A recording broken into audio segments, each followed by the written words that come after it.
Model 1890U disassembly. Unlatch and remove the nose cover.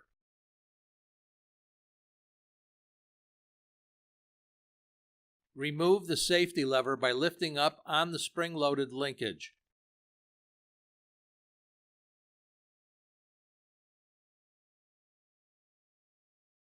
Using a 4mm Allen wrench, remove the 4 cap screws and set the cap aside.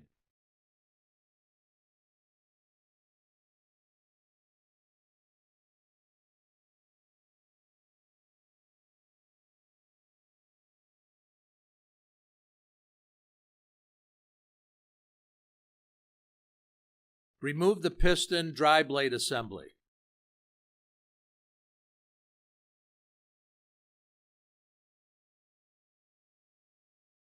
Remove the white cylinder ring, silver return cylinder, and rubber bumper.